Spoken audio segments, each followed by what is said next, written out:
छठ पर्व या षष्ठी पूजा कार्तिक शुक्ल पक्ष की षष्ठी को मनाया जाने वाला एक हिंदू पर्व है। सूर्य उपासना का यह लोक पर्व मुख्यतः बिहार, झारखंड, पश्चिम बंगाल, उत्तर प्रदेश और नेपाल के तराई क्षेत्रों में मनाया जाता है।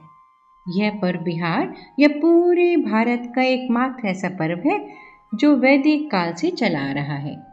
कार्तिक मास में सूर्य अपनी नीच राशि में होता है, इसलिए सूर्य देव की उपासना की जाती है और उनसे स्वास्थ्य की सभी समस्याओं को परेशान न करने की प्रार्थना की जाती है।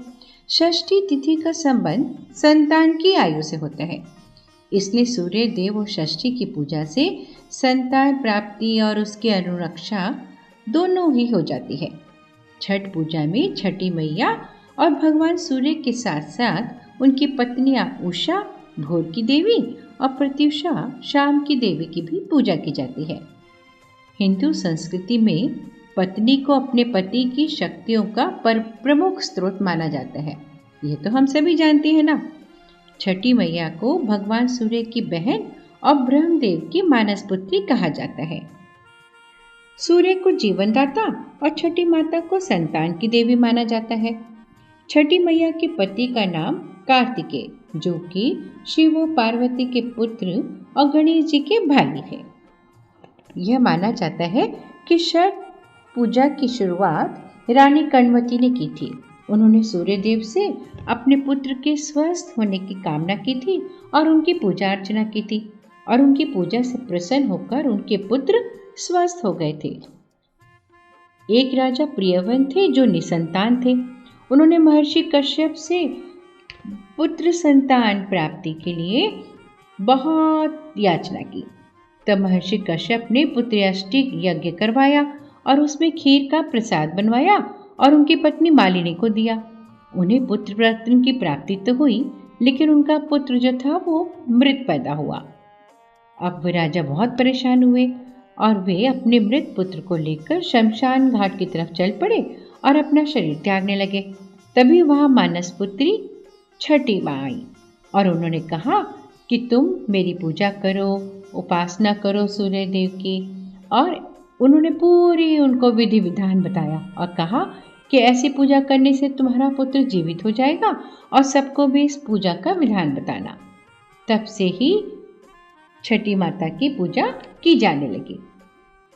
इसके अलावा एक कथा और प्रचलित है कि प्रभु श्री राम ने जब लंकापति रावण को युद्ध में हरा दिया था, तो राम राज्य के दिन कार्तिक शुक्ल षष्ठी को माता सीता और भगवान श्री राम ने व्रत किया और वे सूर्य देव की पूजा अर्चना की और सप्तमी को सूर्योदय के समय दोबारा उन्होंने सूर्य देव का पूजा अर्चना की, उनको अर्घ्य दिया और उन्हें सूर्य देव का आशीर्वाद प्राप्त हुआ। पौराणिक कथाओं के अनुसार छठ पूजा की शुरुआत महाभारत समय से हुई थी। सबसे पहले सूर्य पुत्र कर्ण ने सूर्य देव की पूजा शुरू की। वह प्रतिदिन घंटों तक पानी में खड़े रहकर सूर्य को अर्घ्य देते थे और सूर्य देव के आशीर्वाद से ही वे महान योद्धा बने थे।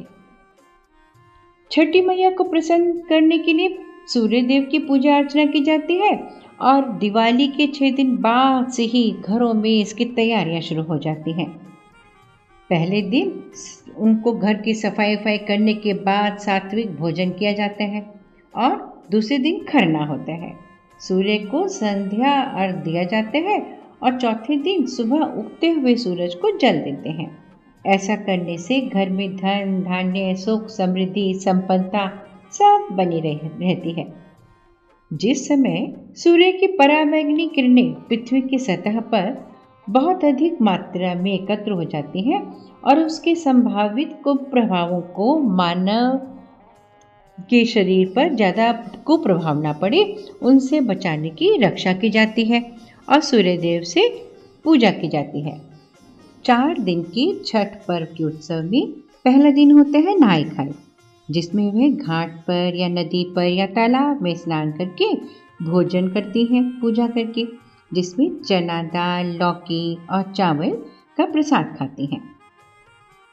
दूसरा दिन होता है खरना का, जिस दिन वो दिन भर व्रत रखती हैं और उस दिन एक समय मीठा भोजन करती हैं। गुड़ से बनी चावल की खीर चूल्हे पर बनाते हैं और फिर उसको खाने के बाद व्रत शुरू होता है। तीसरा दिन होता है संध्यार का। वह शाम को सूर्य को अर्घ देते हैं।